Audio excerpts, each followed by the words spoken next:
Asmongold brought something up that was really good. And it was fantastic because he was pointing out critical thinking.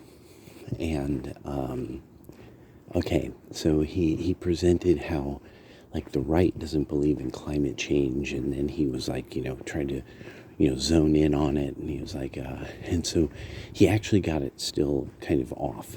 Anthropogenic global warming. Now, Asmongold's father, from what he said, is in his 70s and can remember global cooling.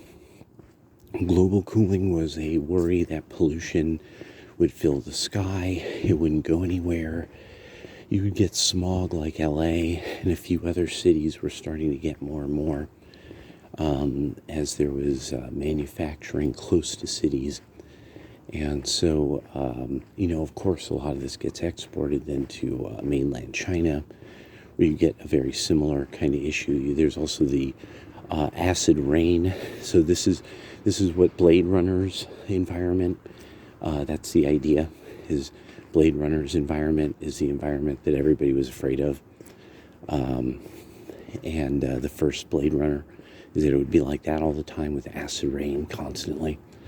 And that was a huge fear, the acid rain fear. And so the thing beyond this is that then you have global cooling. So there's even punk rock songs about this. Ice World is one of them. But the idea that there would be a world frozen over. There's, I think, movies about it. Or like a frozen desert. I think there was a movie where a giant scorpion jumps out. The guy's an M16 and a motorcycle to manage dealing with the futurescape.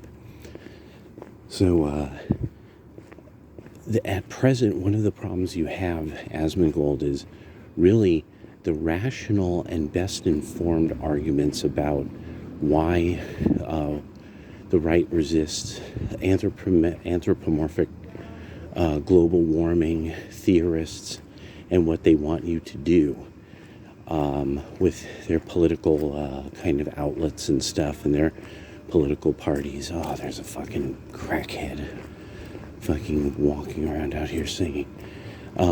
Is that the deal it comes down to, there is no real industry standard on the measurements because there's no real and then more people live somewhere, but there is more nowhere than people.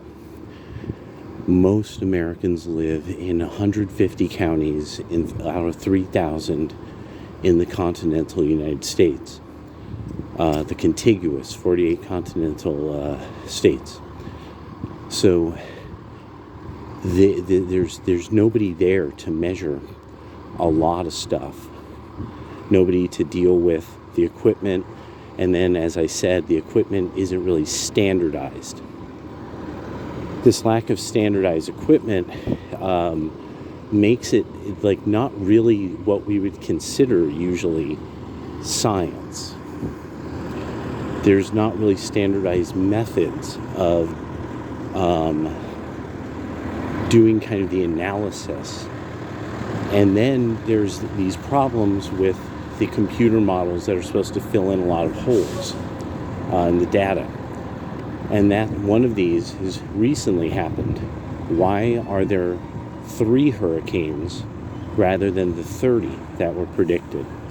Because there was a volcano erupted under the ocean, and it's like spewing fire out of the ocean, like off the coast of Indonesia somewhere. It's like Krakatoa or something. And it's still doing it, from what I understand. Well, this threw everybody's climate models off. Everybody's climate models are like totally in the bin now, and we have no idea what's about to happen. This is why everybody's like atmospheric rivers, yada yada. And so this is a real big deal. There's nobody there to measure things, even in our country.